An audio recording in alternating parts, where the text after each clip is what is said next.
All right, guys, welcome back. It's Eric from Free NFL Bets. Coming off a good Thursday night football result where I had the Eagles money line for a 3-unit play. So that feels good to get back on the winning track. I'm now plus 5.9 units positive on the season. $100 better would be up $500 using my picks. They're all free. So follow them again at Easy Money Wins at Twitter. All right, let's not waste any time. Let's get right into the Sunday games. First game is Green Bay Packers at the Chicago Bears. And there's some new developments, obviously, for Chicago. The new offensive coordinator is Thomas Brown. The old offensive coordinator was Shane Waldron. He was fired. So, let's take a look into that philosophy. Chicago offense is healthy this week, minus Tevin Jenkins, their offensive guard. But, that's not like the biggest loss in the world. The rest of the offensive line is healthy. And Thomas Brown, he came from Carolina last year, and he was currently the passing game coordinator this season. How did he do in Carolina with Bryce Young last year when Frank Reich gave over the play calling duties to him? Bryce Young had his 3 best completion percentage games of the season last year. So, that's foreshadowing to what's going to happen on this Sunday. And, there's really no guessing because Thomas Brown, the new offensive coordinator for the Bears, came out and said, I want the ball coming out quickly. I want Caleb Williams to hit his first read if it's open. And he also said that he feels like a lot of the negative plays from Caleb recently was from him holding the ball too long and trying to hit the big play instead of just hitting the play like right in front of him. So, with that said, I think we can feel pretty comfortable with the Bears being more efficient and moving the ball in offense. I do feel that way. It is kind of a big guess to guess that, but this is the message that has been heard by Caleb all week. Get the ball out fast, hit your open guys, keep moving the ball, positive plays, no negative plays. That's what Thomas Brown has been preaching this entire week. So, even though the Packers are a good defense, I respect the Packers defense. I like the Packers' new defense coordinator. I still think Caleb Williams and the Chicago Bears move the ball better this week, okay? Now, does that mean they're going to score 20 points? I don't know. Maybe they don't. Maybe they don't. But do I think they get to like 17? I think they do. I think they get close to around 17 points at worst this week, maybe 13, 14 points at worst. But, I still think they get there, okay? Now, on the other side, the Packers, they're also pretty healthy. Jair Alexander on defense, he's questionable, but he did practice 3 times this week as a limited participant. So I do expect him to play this week. And, as far as like a lean, I'm not betting this game most likely not, but I do kind of, I don't know, guys, because again, like I've been saying on this podcast for like all season long, if you think the team's going to win, and I do think the Packers are going to win, I do, then there's like an 80 to 83% chance they're going to cover the spread as long as it's under 6 points, or like at 6 points and under, right? And right now it's Packers minus 5.5. So, that 20%, 15% chance for the Packers win and don't cover, is that a possibility here? Low scoring game potentially? Yeah, it could, but I mean, I think the Packers win. I think the Packers win, guys. They're off their bye week, off a loss to the Lions. Hopefully Jordan Love is moving around better.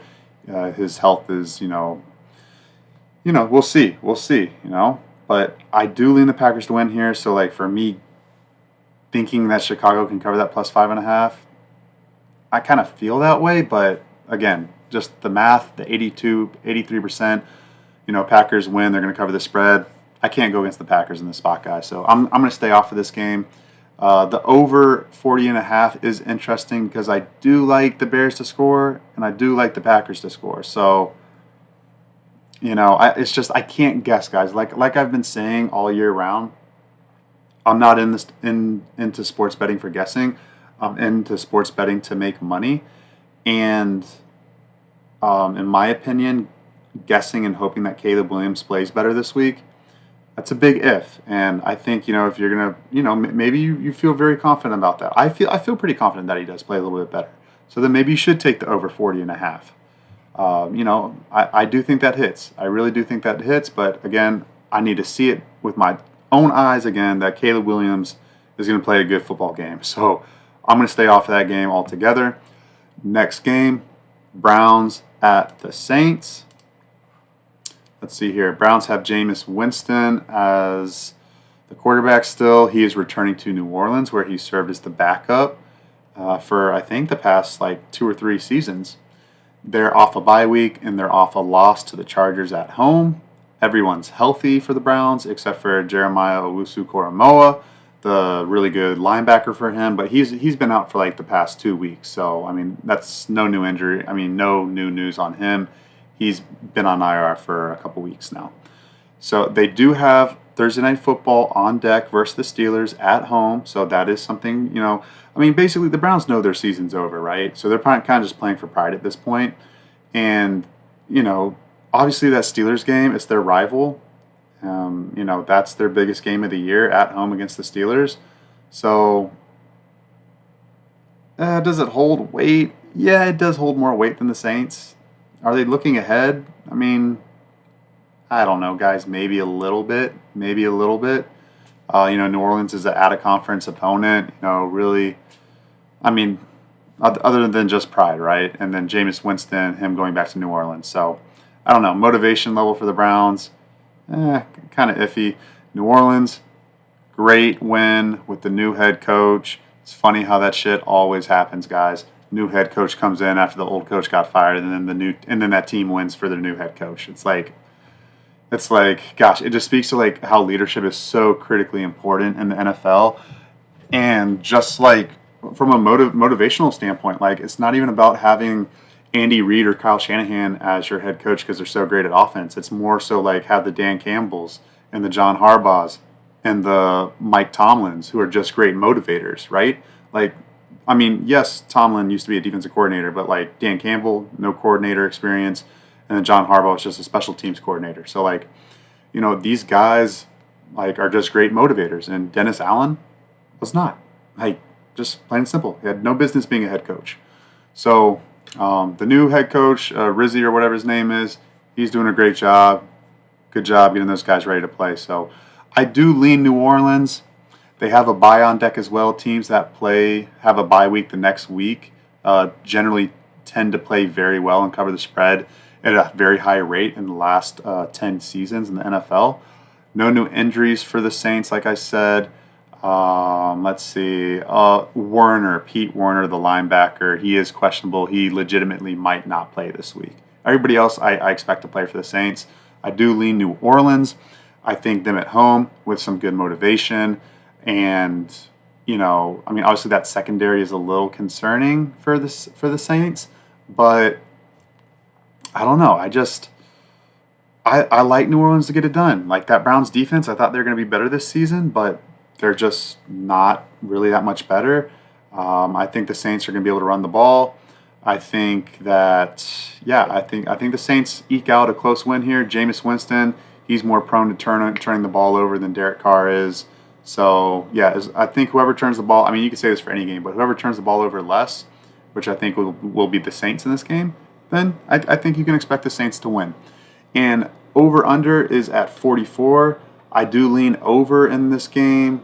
I'm gonna seriously consider this over 44 because let me write this down. Sorry, I didn't write this down in my notes. Let me write this down. Over 44, Cleveland and New Orleans. And I say that because I think there's going to be turnovers in this game. Either Derek Carr or Jameis Winston. I feel like the ball's going to get turned over.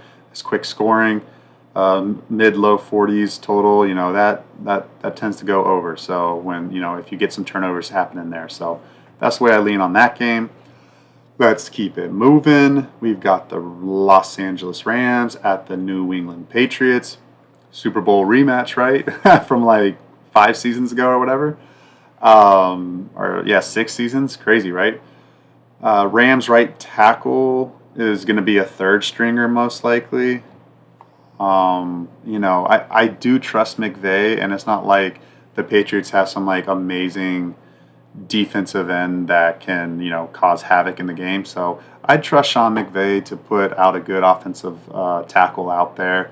However, he needs to like mix and match the offensive line. So I do trust McVay there. Everybody else for the Rams offense is healthy. All the wide receivers and Kyren Williams. So, Rams offense is ready to go.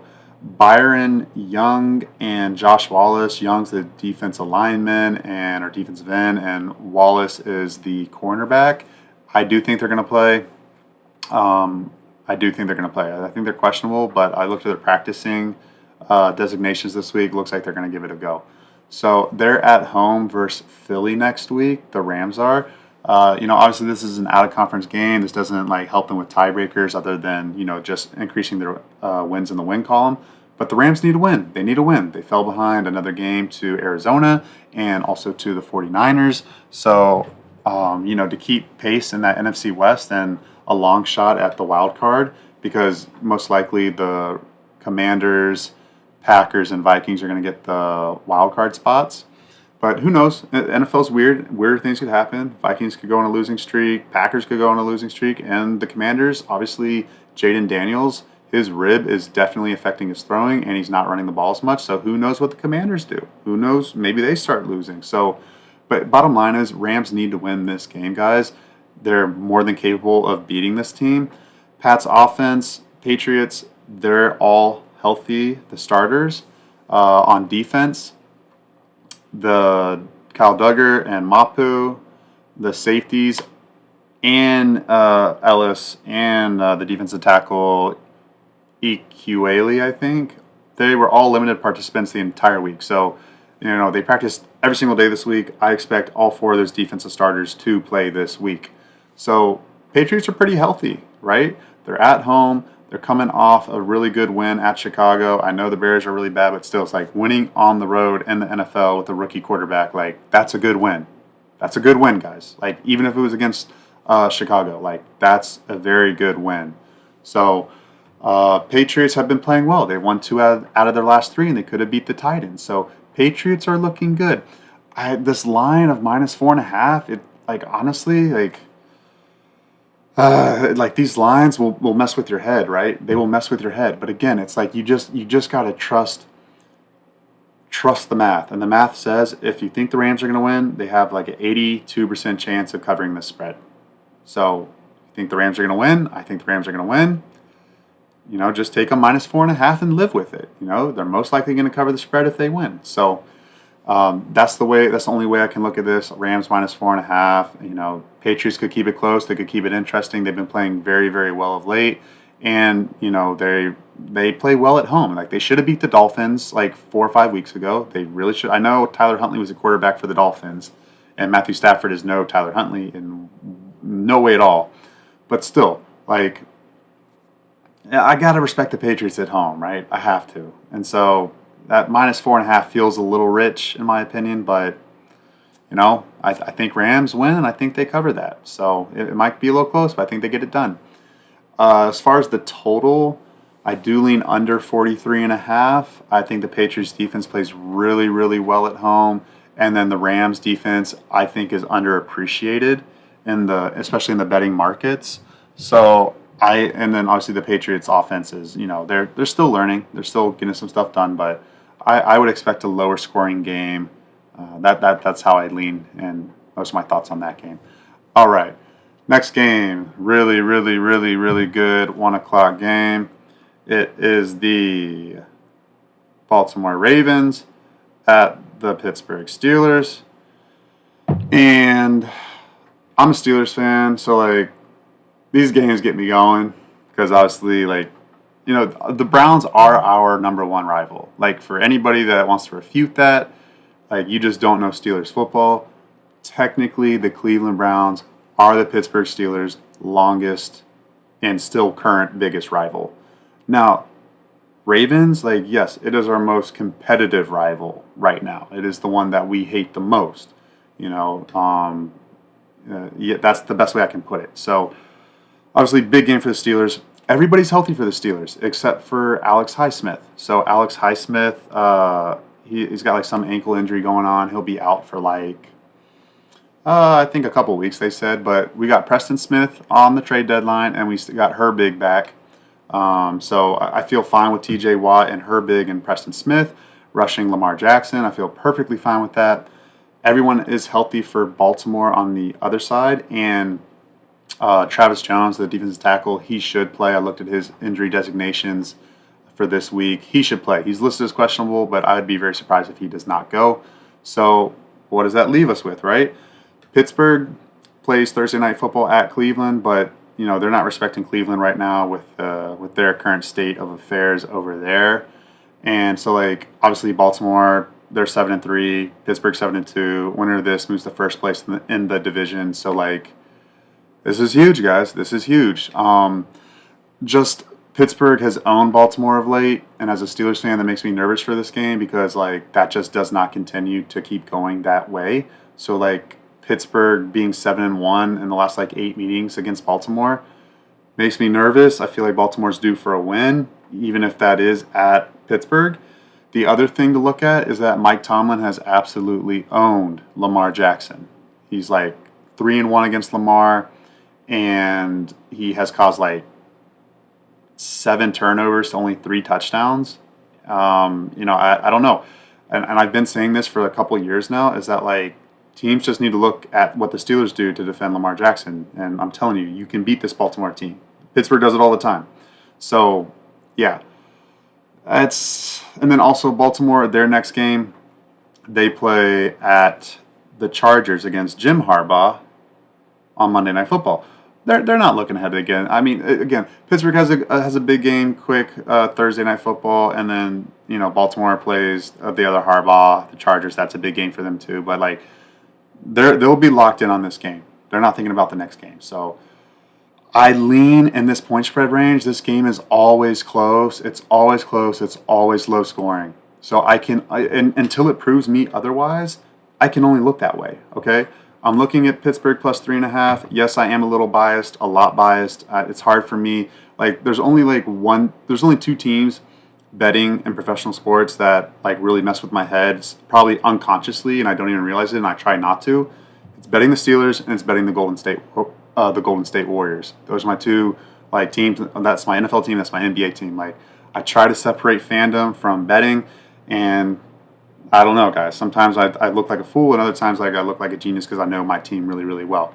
But plus 3.5, I think the Steelers can move the ball on this Ravens defense like late in the fourth quarter if they need a quick score to cut the lead to 3 or to take the lead late. So, plus 3.5, minus 120, that's still out there. And I lean that. I definitely like that. I think I'm going to bet that. So, we'll see. We'll see. But yeah, that's my thought on that. Now the total, 48.5. Sorry, I'm looking at like the Kings and Timberwolves game right now. It's like tied up. Yes, the total's at 48.5. And I said this last week, and I look like a fool kind of because I took the Ravens Bengals under and it flew over late. The crazy thing was, if Chase Brown did not fumble that frickin' football when they were up 21-7, the Bengals, that game was going under, guys. That game was at like a stone cold under. Like, there was only 28 total points out of 53 with essentially like a quarter and a half left of football. So like, really annoying, really, really freaking annoying. But like, I'm sorry, guys. I'm going to be betting this under again. Baltimore is 9-1 to the over this year. 9 overs, 1 under. They are going to start going under these totals sooner than later. I just think this is a knock 'em out type of AFC North game. Classic, low scoring. Probably winner, whoever gets to like 24 will win the game. And yeah, I think in a low scoring game, Steelers plus points at home and under 48.5. I think that's the no brainer. Don't even think twice about it. Easy pick to make. So it's probably that is probably what I'm going to be on. Steelers plus 3.5, under 48.5. All right, next game we got the Las Vegas Raiders at the Miami Dolphins. Raiders do have a little bit of offensive lineman issues. Cody Whitehair and Andre James are out. That's their interior offensive line. They do have Jackson Powers Johnson or something like that. He's played a little bit. So, I mean, it is something to think about. I think it is something to definitely keep an eye on. I don't trust the Raiders' offense in general anyways. They do have a new offensive coordinator, however, Scott Turner. And Scott Turner is son of Norv Turner, longtime offensive coordinator and head coach. So he is also helping Scott with the Raiders. They're working together. Pretty cool. Scott Turner has been an offensive coordinator before in Washington. He didn't do too hot there, but he says that he's excited for another opportunity and to prove himself. So lots of good things there. Lots of good things there to hear from the Raiders, and they're going back to Gardner Minshew at quarterback. So, we'll see. We'll see. I think it gives a spark, and, they play more confidently. Whether that turns out to more points, I think maybe a little bit. Maybe they score 2 touchdowns this week. I don't know. I mean, the Dolphins' defense is, in my opinion, pretty good when it wants to be good. So, yeah. Let's see. Raiders' defense is healthy except for Hobbs, the cornerback, nickelback, Nate Hobbs.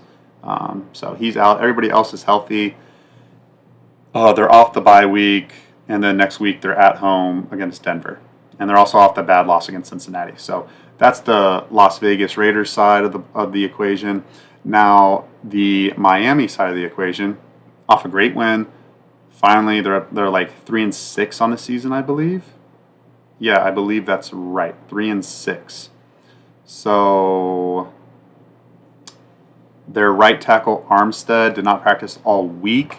They're marking him as questionable.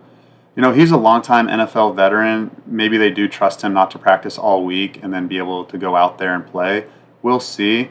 The only problem is that Isaiah Wynn and Robert Jones only had 2 practices this week at limited participant, and who knows if they actually play.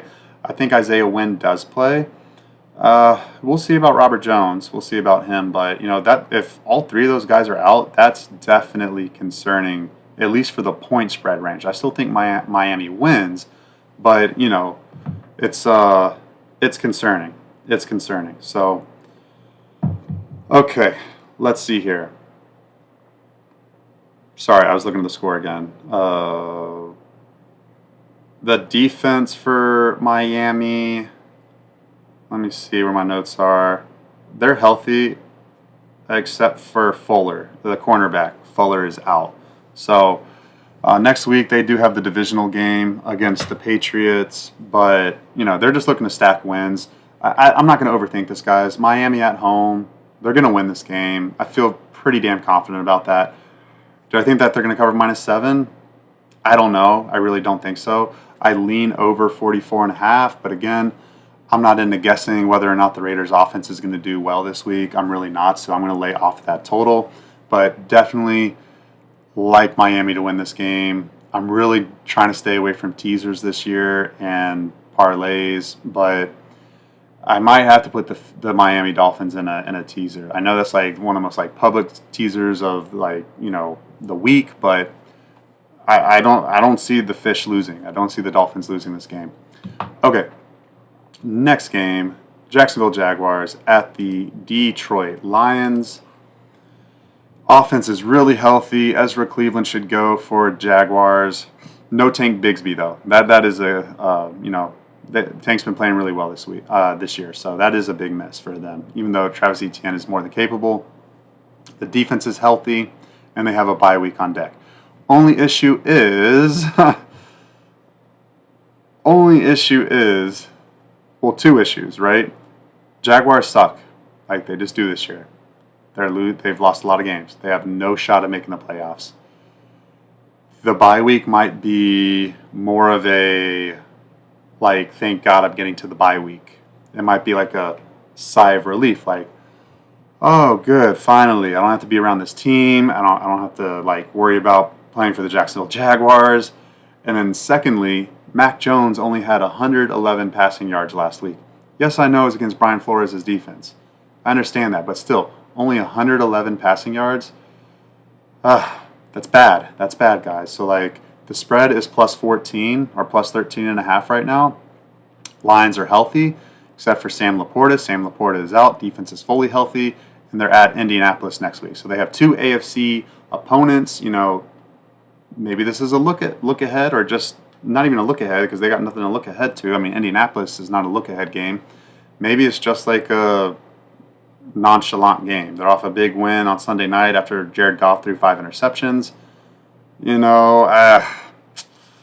Honestly, I lean Jaguars plus 14. I know that's not a fun pick to play, but I think Mac Jones is capable of redeeming himself this week. I definitely believe that the Lions defense is less of a threat than Minnesota's was. So I would lean that, and I would lean over 46.5, hoping that the Jaguars, and again, this is all in the Jaguars, and so this is why I can't really play this game, because I don't know if Mac Jones is going to be able to help the Jags cover that number or get over the total. And that's the both ways that I lean in this game. So I'm just going to stay off of that game, guys. It's I don't know. That Mac Jones thing is messing with my head. So, all right, next game we have the Minnesota Vikings at the Tennessee Titans.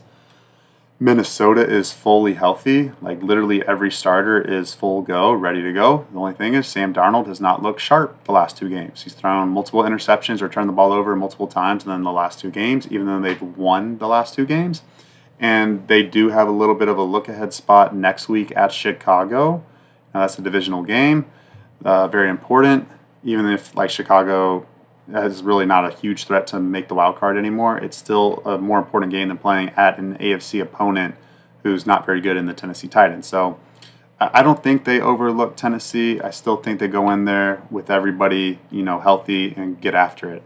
They have to keep winning, right? I mean, you got the 49ers, Cardinals, and the Rams on their heels. They got the Packers on their heels, and obviously Washington's on their heels as well for that wild card spot. So they got to keep winning. They got to keep winning.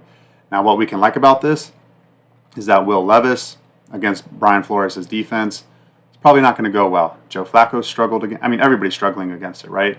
But recently, Joe Flacco, Mac Jones looked awful against that defense. Will Levis, I do not expect him to look well. He did not look awful last week, but he did not do enough to win against the Chargers. He got a garbage touchdown late.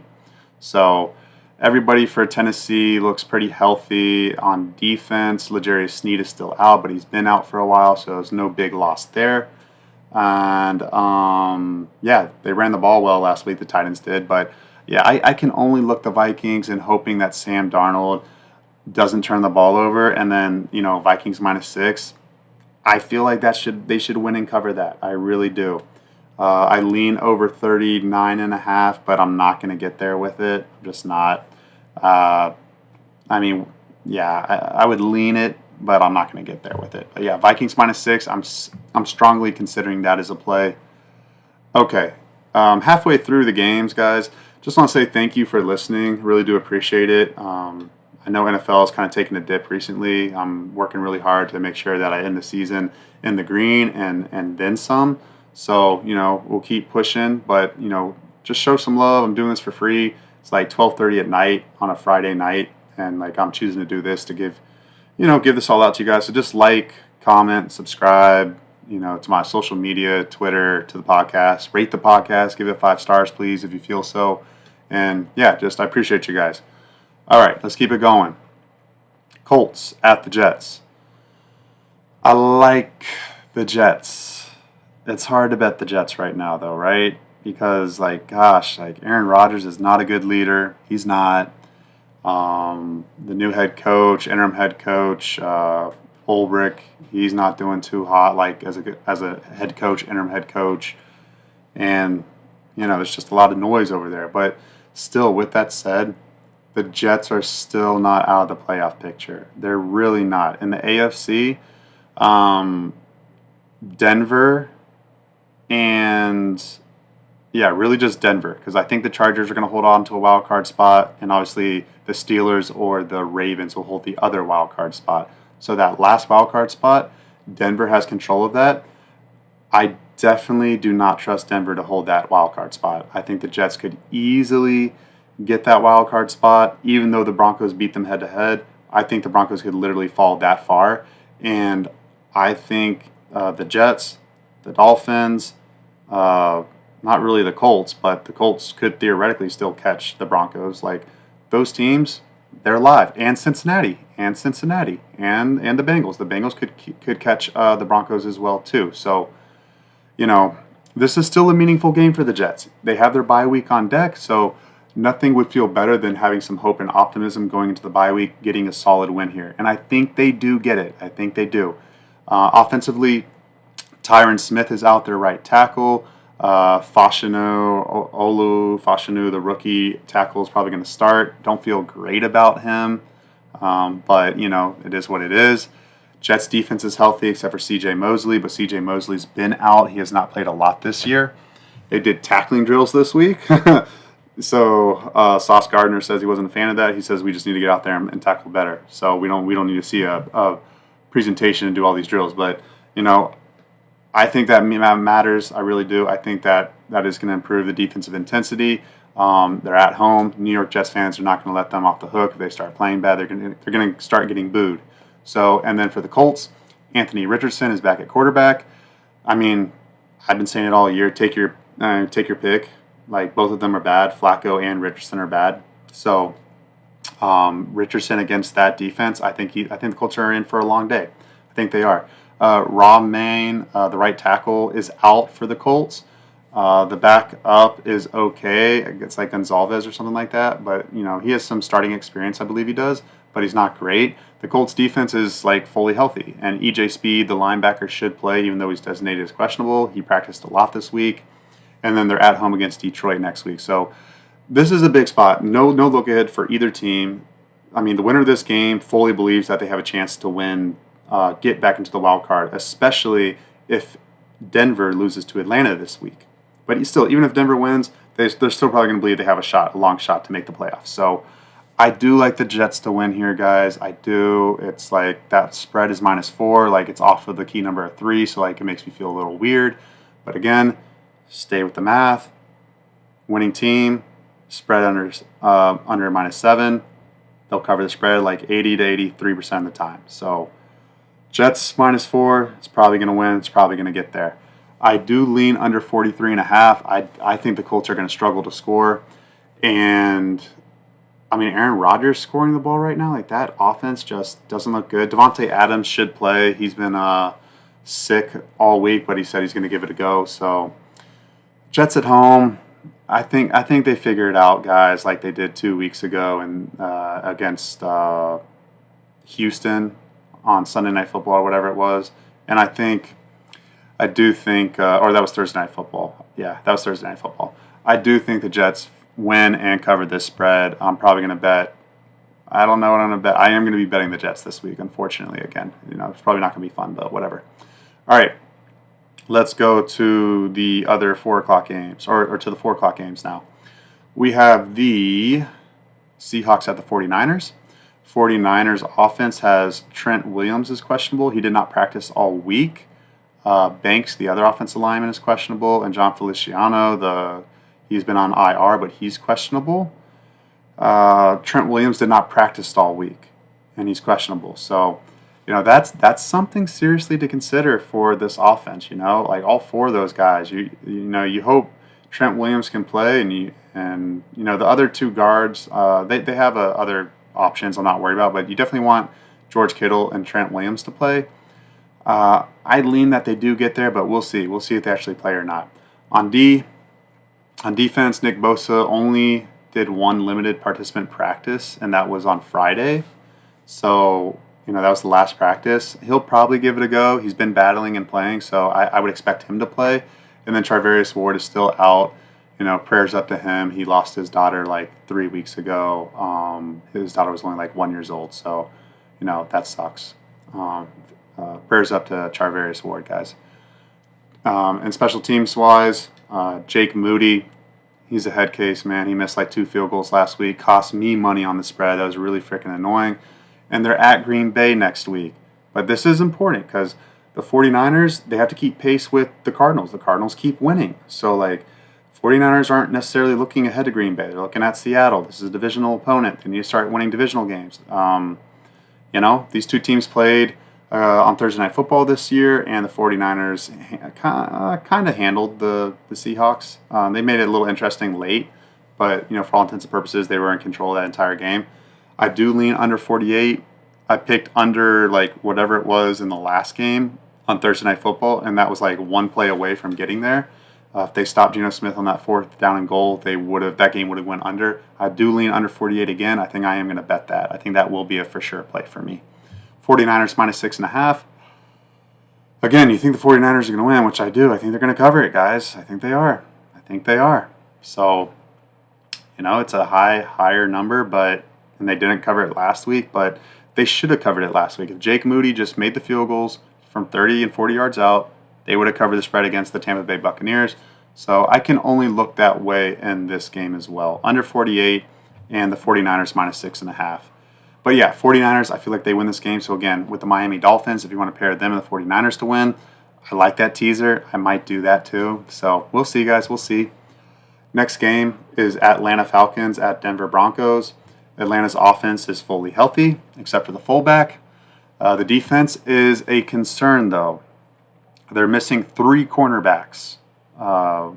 D. Alford, Mike Hughes, I believe, and I think one more cornerback is out. So Kevin King, who used to play for the Packers, and he hasn't played in a long time. I don't think he has. I think he played this year once, and then also a 4th rounder from last year is the other nickelback option for them. So that's something to monitor for sure. And I mean, Denver, they got not a great passing attack, but I feel like it's improving, and there's potential there. So obviously the safeties are still good, and obviously this is the Justin Simmons game.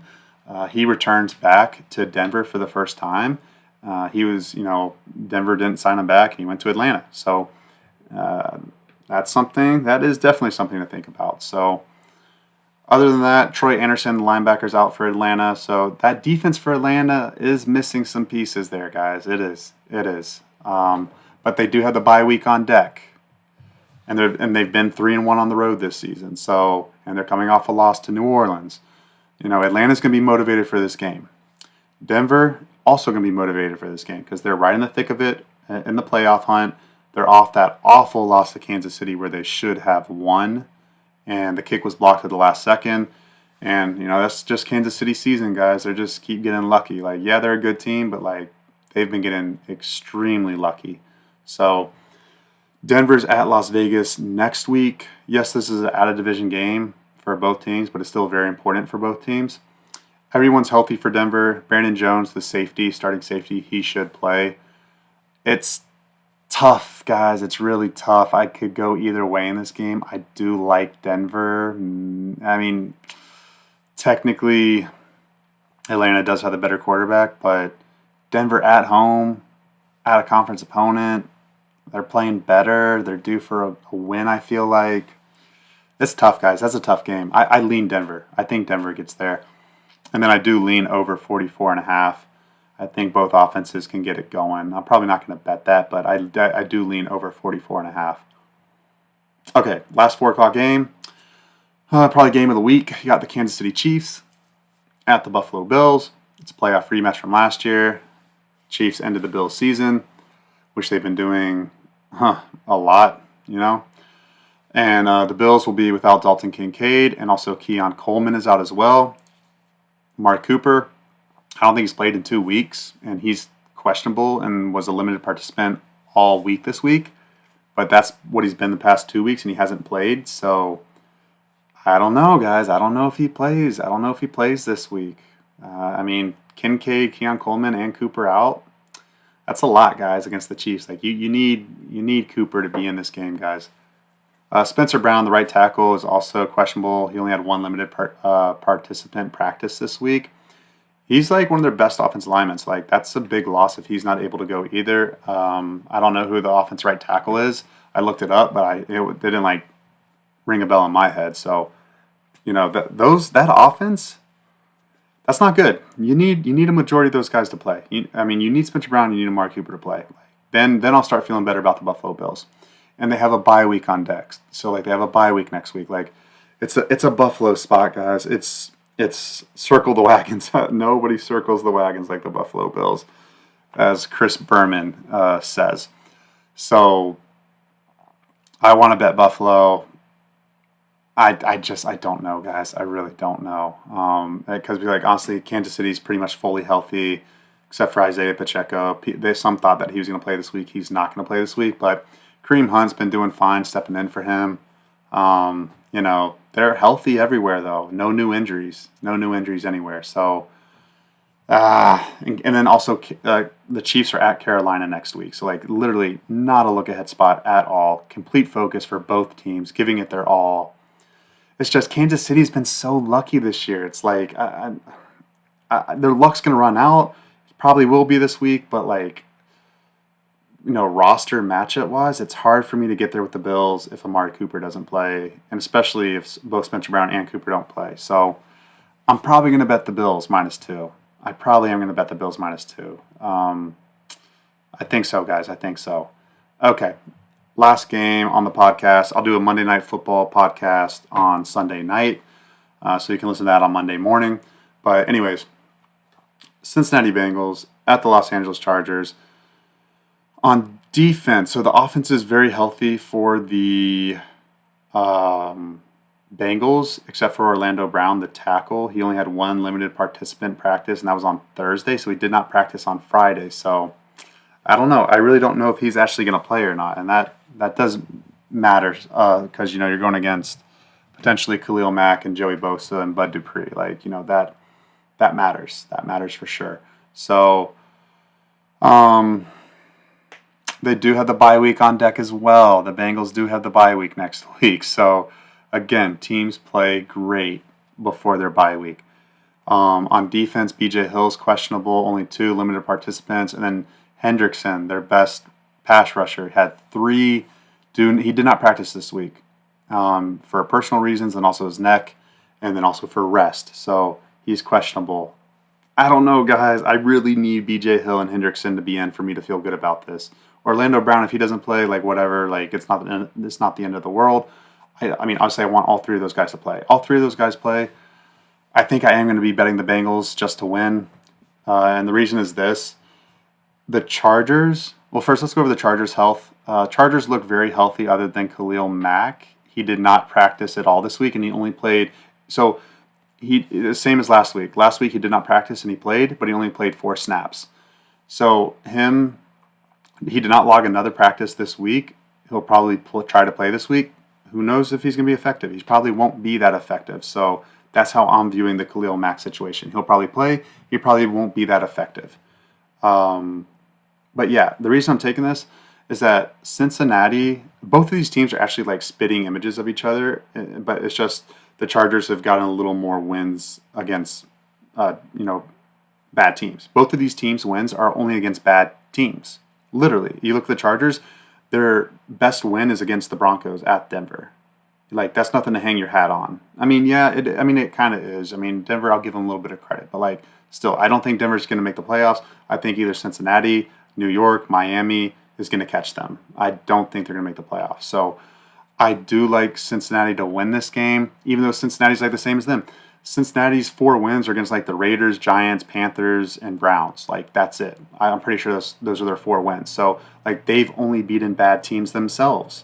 So, but the only thing is they played the Ravens really close twice. They should have won both of those games, honestly. And then they played somebody else really tight too. So, I think Cincinnati wins this game. It's tough though, guys. It's really tough. And then the over-under's at 48. I lean over. If B.J. Hill and Hendrickson doesn't play, I definitely lean over for sure because, again, Khalil Mack, he's not going to be that effective. I think Joe Burrow has enough time to throw the ball. T. Higgins is back. I definitely see points in this game. I definitely do. So that's my thoughts on all the games, guys. Appreciate you guys listening. I just appreciate you guys listening, and we'll do it again for the Monday Night Football game, and then we'll just keep this thing going, guys. We'll keep it going. try to have a winning week and get back into the green and get back to the winning ways of the NFL. So see you on the next episode.